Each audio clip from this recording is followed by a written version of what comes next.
முன்னாள் முதல்வர் எம்ஜிஆரை அவதூறாக பேசிய ராசாவுக்கு கொஞ்சம் கூட வெட்க மானம் இல்லை என முன்னாள் அமைச்சர் செல்லூர் ராஜு விமர்சித்துள்ளார். எம்ஜிஆரும் ஜெயலலிதாவும் இல்லை என்றால் ராசா ஆடுதான் மேய்த்துக் கொண்டிருப்பார் என்றும் கடுமையாக சாடியுள்ளார். புகழ் ஆண்டிமுத்து ராசா, இந்த ஆண்டிமுத்து ராசா டேய் அம்மா தலைவர் அம்மா இல்லைன்னா நீ கோவணம் கட்டிக்கிட்டு இருந்திருக்கணும்டா. டேய் ஆடு மேய்ச்சிக்கிட்டு இருக்கா நாய், ஆடு மேய்ச்சிக்கிட்டு இருக்கா நாய், நீ சோத்துல உப்பு போட்டு சாப்பிடுறியா? அவனுக்கு என்ன தெரியுமா? 1,76,000 கோடி கொள்ளையடித்திருக்கிறான்ல. என்ன நாய் திகார் ஜெயில கடந்த நாய் 6 மாதம் திகார் ஜெயில இருந்து கொஞ்சம் கூட வெக்கம் மான ரோசம் இல்லையே. நீ யாரை பார்த்து கேட்கிற? யாரை பார்த்து பேசுகிறாய்? மனித புனிதன் புரட்சி தலைவர் இறந்தும் இறைவனாய் இருக்கிறவன்டா. இந்த நாட்டுக்கு தான் சொந்த பணத்தை அள்ளி அள்ளி கொடுத்து சென்றவன்டா.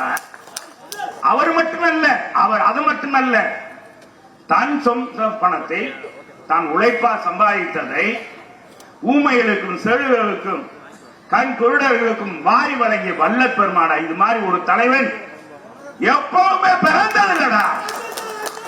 மனிதனாக பிறந்து இறைவனாக உருவானவர், இறைவனாக மாறியவர்.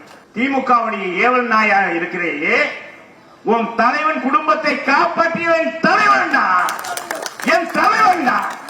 நான் சொல்லல, உங்க அப்ப, நீ அப்பன்னு சொல்றியே, நீ யாரை புகழ்ந்து பேசுறாய?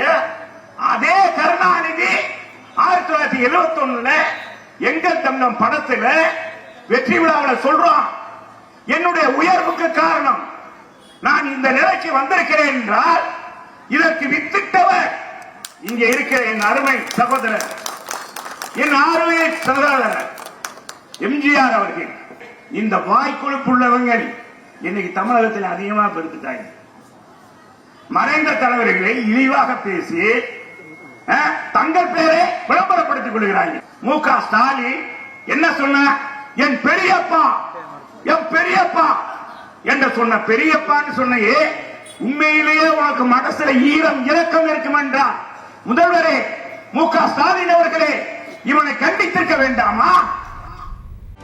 செய்திகளை உடனுக்குடனும் துல்லியமாகவும் தெரிந்து கொள்ள சப்ஸ்கிரைப் பண்ணுங்க.